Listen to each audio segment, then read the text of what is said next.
The next thing going down the line that we're going to look at is the patient information bar. So I'm going to open a patient and that we can have some data in here. Many places call the patient information bar the yellow bar because yellow is quite a common color for that, especially in the health authorities. Most of them have standardized on a yellow color. And that is where information from the patient that you've currently selected is being displayed. And so here I've got Jenny Test and her data has been displayed, but one can do a lot more with this one. So if you go and right click somewhere on an open space, that is not an open space there at home because that is place for the phone number. If you right click there, you're not going to get where you want to go. But if you go to home and you right click on home, then you get the select option. The easiest way is at the end, you go there when it's open and you click select, that allow you to select some toolbars. Now, when you just open this form, it seems like there is nothing to select. But on the left-hand side, you click on references, and there you will see what is available in your clinic, and you can create more toolbars from that as well.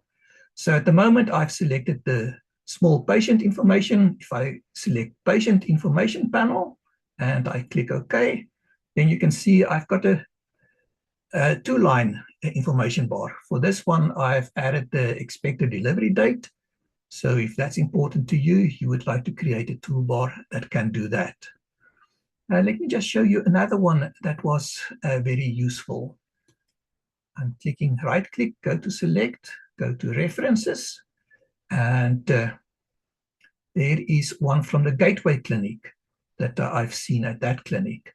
If I click OK there, then you can see they've made it quite colorful. So the email and the SMS and consents they've made red. The financial stuff they made green, and phone numbers are yellow. So you can make it quite useful and user-friendly. And toolbars like these are forms that can be edited. So if you know how to edit forms or letter forms, then it's going to be a breeze to edit this. Something interesting that they've got here, we've got the patient that I've selected is Jenny Test. Now, if Jenny Test has got family members, I can click on that drop-down arrow, and there I can see who are the other members of this Test family. So, and up pop the alerts, and these alerts are all the patients in this family, alerts for all of them. So it's quite a useful thing if you're working with families and you would like to have everything of a family together and you use a patient information bar that contains that box, then it gives you a very quick access to all families, to all members of the family. And I want to come back to pathways then, which is very useful. So say for instance, I'm creating a new encounter for this patient. And we discussed the diabetes and supply some diabetes information. And then I go to my pathways link.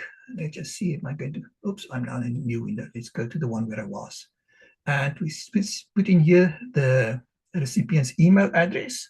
So let's just quickly jump down, and there is the email address. So let me see if I can copy that, and I swap over to pathways, and I put in the address there. Let me rather put my own address in there. I don't want to send to a fake address. And you can read the instructions there, and you send the email, and then you get this yellow one that says, okay, the recipient has approved that you can send email to that one, and you can document what email that you sent to it. So I copy that to the clipboard. I'm swapping back to a profile, and there I can paste it in and see, okay, I've got documentation of what emails has been sent.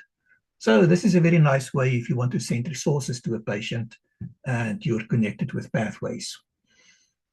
Let me see, what else do I need to say about this? Okay. Yeah, so this patient information bar It can be multiple lines. You can make it much longer than this. And there are ways that you can display only the top line or 2 lines or 3 lines of a toolbar.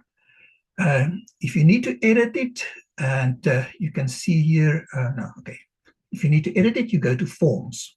So Forms, you find under Maintain, and then Templates, and then Forms. And again, so there are a lot of forms in here. You go down to References, because we found when you did a right click there, and you go to Select, you saw that it was under References where you find your toolbars. So if I click there on a reference, you can see here what are all the toolbars, the ones that are Patient Info Panel, the PIP, those are the ones that can be used as an info bar. So if you want to say, okay, I want the small patient info, I want to change that and add something, then you can right click on it and you can make a copy and you can paste it. And so there you've got a copy. Then you can right click and go and modify it.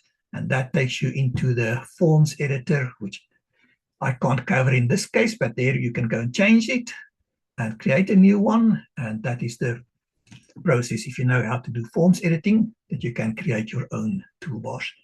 If you don't know and you haven't got somebody in the clinic, then you are most welcome to contact the Doctors of BC for the PSP team and ask for a coach that can help to create toolbars or edit toolbars in Profile. So that concludes the part on the toolbars and the information bar, or the patient information panel is the correct word for that.